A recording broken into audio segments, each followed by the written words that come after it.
church. Just my Holy, faith. yeah. Because I'm a person that don't go to. Your sister say, you don't have access to me, and you don't care that you don't have access to me, and it doesn't cause you to feel anything. It's just, I guess the feeling is numb. Yeah. Because it's not positive. Y'all, it looks like Tamar Braxton just dropped a bomb on her family, and the internet is spiraling. She's not just clapping back at old drama. She's accusing her own sister of having sinister, cult-like intentions, and the more you look into it, the darker it gets. But before we even dive into these receipts, let's set the stage. This is a family raised in the church. A family built on gospel harmonies, Sunday morning rules, and a preacher father who kept scripture at the center of everything.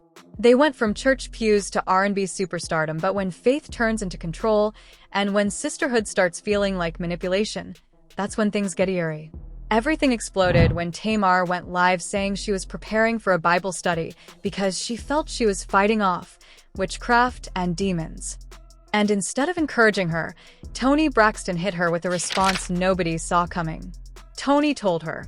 Tamar tried to push back, saying the word mattered, saying scripture was how she fought spiritual battles, but Toni doubled down. She told her to get off the phone, repeating that the Bible wasn't trustworthy and there were other books to read instead. And listen, this wasn't some random troll online. This was Toni Braxton, a woman who built her name as a gospel singer, publicly dismissing the Bible while her sister was trying to lean on faith. For a family branded as lifelong church girls, that comment landed like a slap. 1 Timothy 4:1 warns that some will abandon the faith and follow deceiving spirits, and people were quick to say Toni needed prayer, reminding her that the Braxtons came from a praying grandmother who kept the whole family together spiritually. But things only get darker from here. Because this isn't just about a shady comment. Tamar has been hinting for months that she's been fighting something bigger, something spiritual, something pulling her into a world she doesn't want to be part of. They pointed to Tamar's shaved head breakdown on Big Brother, her butterfly-themed outfits, the one-eye magazine covers, and even the animal print symbolism. All imagery tied to what conspiracy theorists call MKUltra, industry control, and handler programming. They compared her breakdown to other celebrities, Miley Cyrus, Kanye West. Guys, a demon just spoke through Toni Braxton, and I'm shook. Okay, I gotta call you back. I'm about to have Bible study. Why? Who had public sirals during industry transitions. And then there was Tamar's own confession. She said she had a near-death blackout that left her with no memory of what happened. That's when the cult conversation started feeling less symbolic and more literal. Tamar isn't just saying demons in a poetic way. She's saying there is a spiritual war in her family, and she fears her sisters might be standing on the opposite side of it. Just weeks after the Bible incident, Tamar revealed that she woke up in a pool of blood, missing multiple teeth, with zero memory of how she got injured. That's not just clumsiness. Fans questioned whether this was a warning, a setup, or a retaliation for her speaking out. And before showing hospital photos, Tamar said she believed it was connected to the spiritual attacks she had mentioned earlier. Now, here's why the cult talk feels real to some people. When you line up the Braxtons' religious past, Toni's sudden rejection of scripture, and Tamar nearly losing her life under mysterious circumstances, it paints a picture far darker than simple sibling shade. So let's back up, because Toni's Bible comment didn't come out of thin air. The Braxtons grew up in a household where church wasn't just a Sunday ritual, it was the entire lifestyle. Their dad was the preacher. Their mom ran the choir. Faith wasn't optional. It was the law of the land. But in Unbreak My Heart, Toni opened up about how extreme that upbringing really was. She talked about strict, suffocating rules. She even admitted faking speaking in tongues just to prove she was spiritually worthy. Over time, Toni said those rules strangled her, that religion became a source of guilt, fear, and judgment instead of peace. At one point, she even believed God had punished her for her abortion when her son was diagnosed with autism. So when you combine that trauma with Tamar turning back to scripture, Toni's reaction suddenly makes sense. It wasn't about the Bible. It was about control, resentment, and unwrestled wounds from a childhood built on religious extremism. And for fans watching both sisters unravel publicly, it doesn't look like a simple disagreement anymore. It looks like a spiritual divide that's been building for years. At this point, fans aren't just calling Toni's reaction weird. They're starting to speculate that Toni isn't simply disagreeing with Tamar spiritually, she might be actively steering her away from it. And that's exactly where Tamar's word cult starts echoing louder. Because a cult isn't always cloaks, rituals, and spooky symbols. Sometimes it's manipulation. Sometimes it's isolation. Sometimes it's convincing someone that their faith, their instincts, and their clarity are wrong. So they depend entirely on the group.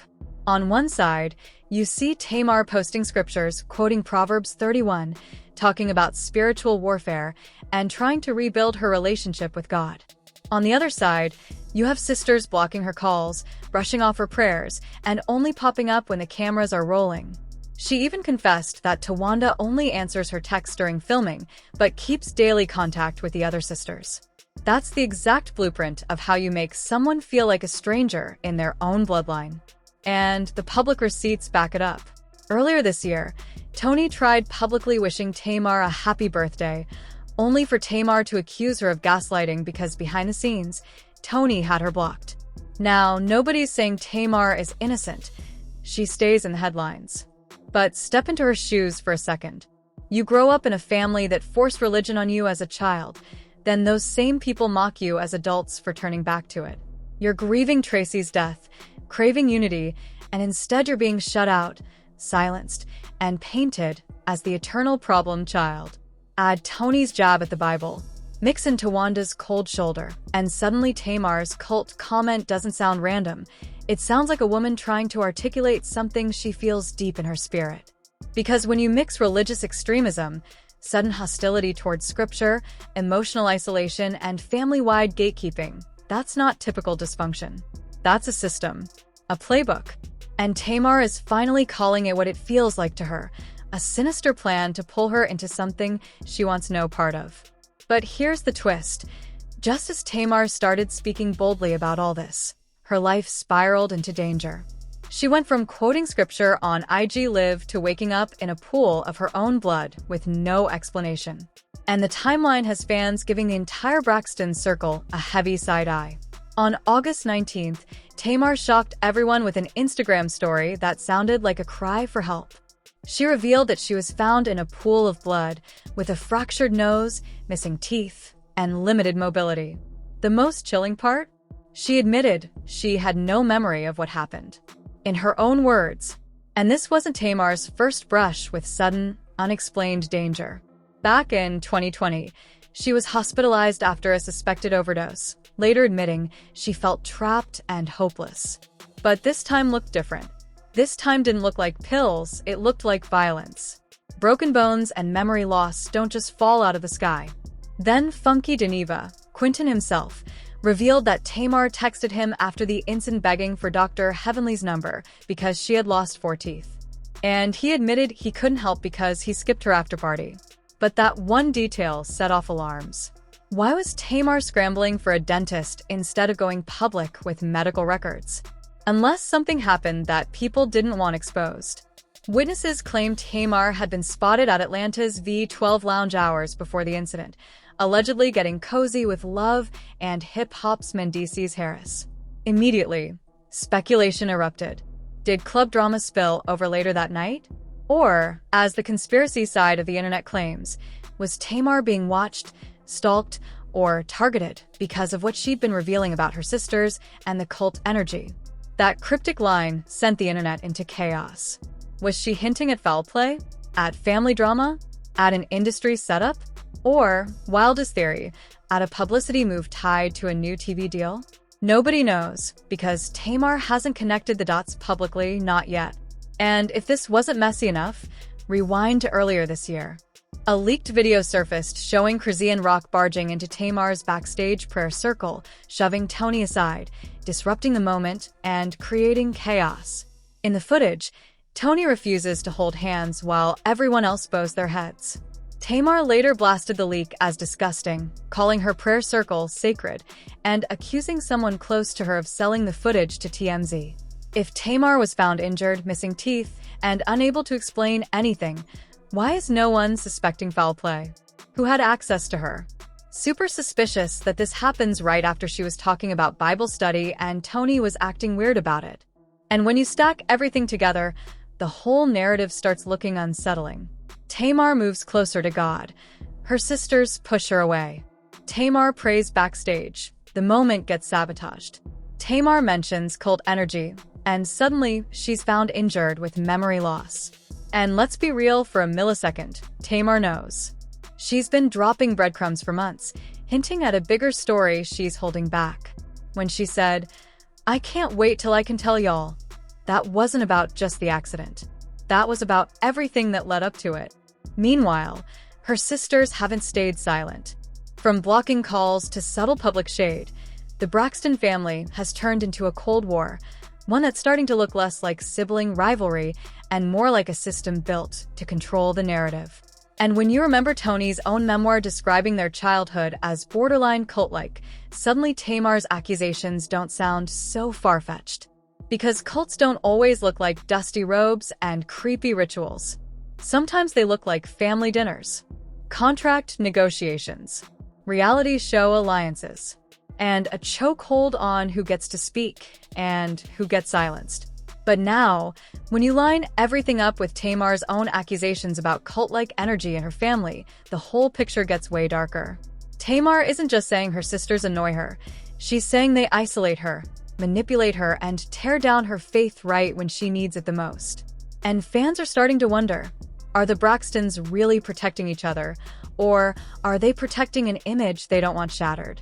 That viral thread breaking down Tamar's shaved head moment, the butterfly symbolism, the one-eye photos, that wasn't just conspiracy hype. Those things lined up with actual points of Tamar's breakdown moments she posed to herself. And when Tamar talked about fighting witchcraft and battling demons, those weren't cute metaphors. That was her trying to describe a force she felt was actively hunting her. Toni has publicly admitted that they were raised in a version of religion that bordered on cult-level extremism, strict rules, guilt tactics, fear-based discipline, punishment from God. Toni eventually broke away from that world completely. She rejected it, distanced herself, and now openly dismisses scripture. Some fans even believe Tamar's near-death incident happened right around the time she refused to bow to whatever system people think her sisters might be connected to. Because, and this is where things sound like a case file instead of gossip, Tamar's injuries weren't normal. She wasn't just bruised. She was allegedly found missing teeth, covered in blood, and had no memory of what happened. Those are the exact symptoms fans link to MKUltra style control, where victims describe blackout moments and violent episodes tied to psychological programming. And when Tamar hinted, "I can't wait until I can tell y'all," that sounded like a woman who knows something horrifying, but is scared of the consequences. Krazian rock storming through her prayer circle like she was sent to disrupt Tamar's spiritual protection after Tracy passed in 2022. Tamar said her sister's last wish was that they do another Braxton family show. But instead of bringing them together, everything fell apart even more. Tamar wanted unity. What she got was distance. So when Tamar talks about a sinister plan, she isn't talking about bad vibes or petty arguments. She's painting her sisters as part of a system that punishes her for refusing to submit. Because if Tamar finally exposes everything she's been hinting at, we might be looking at one of the biggest celebrity family exposés in entertainment history. And don't forget, Toni already admitted their household flirted with religious extremism. So Tamar calling that same upbringing a cult makes sense through her lens, especially when you add isolation, silencing, and unexplained injuries. Insiders are already whispering that Tamar's story is barely the tip of something much larger. If she really is up against a powerful system, whether through the industry, her family, or both, then speaking out isn't just bold. Drop your thoughts in the comments, hit that like button, subscribe, and stay tuned, because the next time Tamar speaks, we might witness the moment that changes everything we thought we knew about the Braxtons and Hollywood.